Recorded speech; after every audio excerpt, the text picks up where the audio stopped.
आजकल दोस्तों चाइना बहुत ही ज्यादा चर्चे में चल रहा है। कभी इधर लड़ाई झगड़ा, कभी उधर कुछ और दिक्कत। मेरे पास अपने काफी ज्यादा पर्सनल एक्सपीरियंसेस हैं चाइना के साथ, क्योंकि मैं चाइना जा चुका हूँ। व्हाट इज अप गाइस, अभी आ चुके हैं चाइना में। बेसिकली हम हैं शेंजन में। चाइना की राइवलिंग कंट्रीज में भी जा चुका हूँ, ताइवान में जा चुका हूँ। यो अब आ चुके हैं ताइवान में। और मेरा एक बहुत ही क्लोज फ्रेंड, वो तिब्बतियन है, वो तिब्बत से भाग के आया था इंडिया में, और उसके साथ में 1 साल मैंने स्पेंड भी करा। तो मेरे ऐसे काफी सारे एक्सपीरियंसेस थे जो मेरे को लगा कि शेयर करना बहुत ही ज्यादा जरूरी है। तो मैं सोचा आपके साथ भी शेयर करूं और थोड़ा बताऊं कि क्या अंदर का असली सच क्या है। दोस्तों टेबल, ये वाली टेबल सारी टेबलें तोड़ गई यार। थोड़ी पॉइंट वाइज आराम से बैठ के बनाएंगे वीडियो, आप भी आराम से बैठ के देखिए। मैं पॉजिटिव्स और नेगेटिव दोनों बताने की कोशिश करूंगा, एक अनबायस्ड क्रिटिकल ओपिनियन देने की कोशिश। तो लेट्स गो। सबसे पहली चीज, जैसे आप चाइना में घुसोगे ना, किसी भी एक बड़ी सिटी के अंदर, इंफ्रास्ट्रक्चर और डेवलपमेंट बहुत ही ज्यादा है और बहुत ही ज्यादा क्विक है। मैं 3-4 सिटीज में गया था और वो नई बनाई हुई सिटीज है। मतलब पिछले 10 सालों में उन्होंने पूरी सिटी खड़ी कर दी है और कॉपी पेस्ट करने में बहुत ही ज्यादा आगे है। मतलब एक जगह में गया था, वहां पे पूरा का पूरा यूरोपियन आर्किटेक्चर कॉपी करके एक शहर सा बना रखा था, जिसमें यूरोपियन आर्किटेक्चर, फ्रेंच आर्किटेक्चर, ये सारी चीजें एकदम कट टू कट कॉपी है। वहां पे आप खड़े हो जाओगे, आपको पता भी नहीं चलेगा आप चाइना में। यहाँ तक कि भाई नदियां भी नकली बाहर रखी है। एक चीज तो है कि टेक्नोलॉजी और इंफ्रास्ट्रक्चर, मतलब बिल्डिंग जो है, इन सब चीजों में बहुत ज्यादा क्विक है और काफी अच्छी डेवलपमेंट हो रखी है ओवरऑल। ये सबसे पहली चीज। जब आप आंखें इधर थोड़ा घुमा लोगे और उसके बाद अपने फोन पे देखोगे, कुछ भी नहीं चलता भाई चाइना के अंदर। आप जैसे ही घुसते हो ना, आपको व्हाट्सएप चलेगा, ना फेसबुक, ना यूट्यूब, ना गूगल मैप्स, ना उबर, कोई भी ऐप आप जो भी सोच सकते हो ना, वो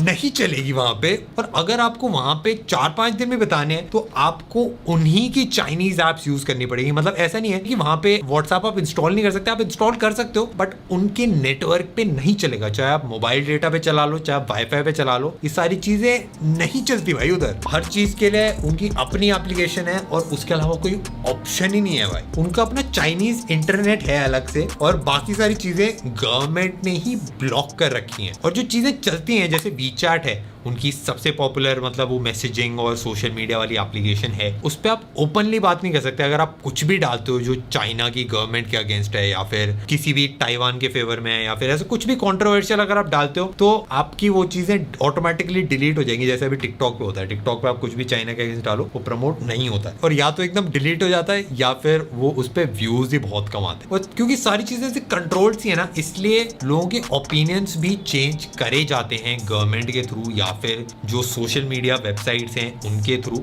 और न्यूज भी है, वो भी गवर्नमेंट कंट्रोल है, सब कुछ। मतलब वो गवर्नमेंट पीछे बैठी है, उसका हाथ हर चीज के अंदर है। और अब लोगों की बात कर ही रहे हैं तो लोगों के बारे में थोड़ा सा और अच्छे से बताता हूँ मैं। आप लोगों को लगेगा क्या कंट्रोल हो रहा होगा, ज्यादा से ज्यादा हो सकता है 1-2 न्यूज ना पहुंच पाती हो, यूएस में कुछ हुआ या फिर कुछ इंडिया में हुआ, बट ठीक है, काम तो चल ही जा रहा होगा, उनके भी अपने सोशल मीडिया। बट ऐसा नहीं है। जब मैं वहां पे गया, मैंने एक्चुअली बात करने की कोशिश करी काफी लोगों से, बट वो काफी ना ऐसे डरे से फील होते हैं। उनको नॉर्मल किसी चीज के ऊपर कॉन्वर्सेशन करने में किसी एक आउटसाइडर के साथ थोड़ा ऐसे डर सा रहता है। स्पेशली गवर्नमेंट वाली चीजों के बारे में तो कोई बिल्कुल भी बात नहीं करता है। और काफी सारे लोगों को ना चाइना के अलावा और बाकी देशों में क्या हो रहा है किसी को कुछ पता ही नहीं। और जब मैं कुछ बोल रहा हूँ पता नहीं है, मतलब पता नहीं है।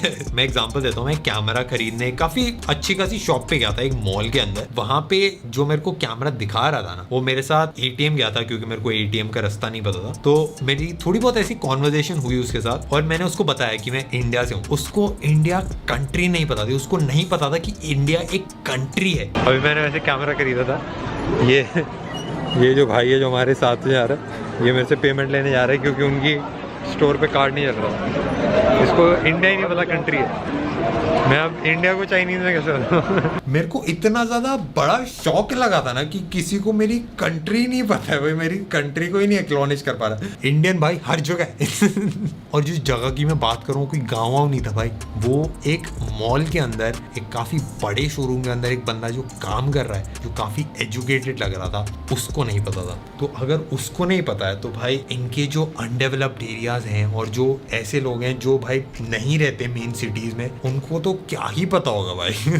और हमने ये फॉर ग्रांटेड ले लेते हैं सारी चीजें कि हमको भाई सब कुछ पता है, हमको भाई ओपनली हम चीजें बोल सकते हैं, बट ऐसा हर जगह नहीं है। और मेरे को बड़ा अच्छा सा लगा कि भाई हम ऐसे खुल के बोल सकते हैं यहाँ पे, जैसे मैं ये वाली वीडियो बना रहा हूँ, मेरे को पता है क्या होता है बाहर, क्या लड़ाइयाँ चल रही है, क्या हो रहा है। और आप थोड़ा सोचोगे कि कहाँ से हमको ये सारी इन्फॉर्मेशन मिलती है, तो हमको टीवी से, रेडियो से, न्यूज़पेपर से, इंटरनेट से, इन सब चीजों से मिलती है। बट ये सारी सोर्सेज ना वहाँ पे कंट्रोल्ड है। टीवी में जो मीडिया न्यूज़ बनाती है उसमें भी गवर्नमेंट का कंट्रोल है, न्यूज़पेपर्स पे भी गवर्नमेंट का कंट्रोल है, जितनी भी एप्लीकेशंस हैं सोशल मीडिया वाली इंटरनेट पे पूरा गवर्नमेंट का कंट्रोल है। हर जगह से ऐसे हाथ कसा जा रखा है, तो जो दिखाना चाहते हैं वही दिखता है। और ओवरऑल लोग मेरे को ठीक लगे, मतलब ऐसा कुछ ना बहुत ज़्यादा बेकार लगे ना बहुत ज़्यादा अच्छे लगे। काफ़ी सारे लोग काफ़ी पॉजिटिव थे, काफ़ी हेल्पफुल भी थे, और थोड़े बहुत लोग ऐसे ही मिले जो मेरे को मतलब थोड़े रूड लगे और वो जबरदस्त बात भी नहीं कर रहे थे, और उनका खाना मेरे को पसंद नहीं आया। गवर्नमेंट की अगर थोड़ी बात करी जाए तो जैसे हमारे यहाँ ना डेमोक्रेसी है, तो हम सब रिस्पॉन्सिबल रहते हैं कि भाई कौन लीडर चुना जाता है, और हमारा हाथ रहता है एक लीडर को चूज करने में। और अगर वो लीडर कुछ गलत करता है तो हम ऐसा आवाज उठा सकते हैं। चाइना में ऐसा नहीं है, मतलब एक ही पार्टी जो रूल बनाती है उसी में से ऑटोमेटिक सेलेक्ट हो जाते हैं। पब्लिक का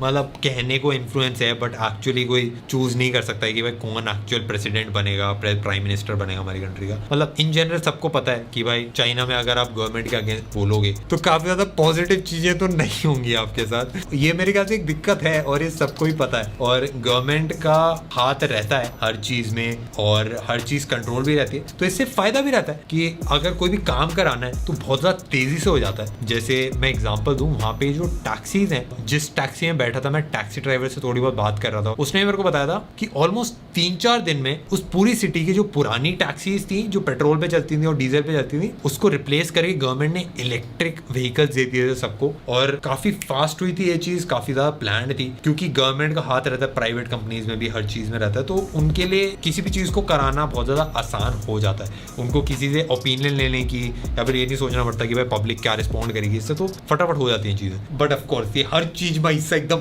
पॉजिटिव नहीं रहता है। कंपनीज की अब बात करी जा रही है, अच्छे से घुस के बात करते हैं। जैसे कोई भी नॉर्मल कंपनी है, यूएस की है या फिर इंडिया की है, उसमें क्या रहता है, जैसे फ्लिपकार्ट है, फ्लिपकार्ट आप बोलोगे इंडिया की कंपनी है, बट उन्होंने रजिस्ट्रेशन अपनी सिंगापुर में करा रखी है, वो बिजनेस और भी बाकी सारी कंट्रीज में करते हैं। एप्पल भी एक्चुअली रजिस्टर्ड आइलैंड में है, बट वो यूएस में करती है ज्यादा बिजनेस, इंडिया में भी करती है, तो एक एमएनसी उनको बोला जाता है। बट जो चाइना की कंपनीज है ना, वो काफी ज्यादा चाइना सेंट्रिक है, मतलब गवर्नमेंट का हाथ रहता है उन कंपनीज में, और जिस कंपनी में गवर्नमेंट का नहीं रहता है वो नहीं चलती है, गवर्नमेंट उसको चलने नहीं देती है। और जैसे एप्पल को अगर यूएस से दिक्कत होने लगी तो यूएस से पूरा अपना बोरिया बिस्तर बांध के किसी और कंट्री में शिफ्ट हो जाएगी, क्योंकि वो एक मल्टीनेशनल कंपनी है। बट चाइना की कंपनी ऐसा नहीं कर पाती, क्योंकि वो गवर्नमेंट की सपोर्ट की वजह से इतना सक्सेसफुल हो पा रही है, और गवर्नमेंट उनको थोड़ा सा बांध के रखती है। मैं नाम नहीं लेना चाहता, आप कोई भी कंपनी उठा लो, उसमें गवर्नमेंट की इन्वॉल्वमेंट रहती है, और इसीलिए काफी ज्यादा कंट्रीज को और लोगों को दिक्कत रहती है भाई चाइना की कंपनीज के साथ, क्योंकि किसी को नहीं पता कि भाई अगर गवर्नमेंट कोई ऑर्डर दे दे तो हो भाई वो कंपनी को हो सकता है फॉलो करना ही पड़ जाए, और हो सकता है कंपनी स्टैंड ना ले गवर्नमेंट का, तो किसी को पता नहीं, इसलिए हल्का सा रिस्की सा फील होता है। चाइना की कुछ कंट्रीज से ज्यादा बनती नहीं है, जैसे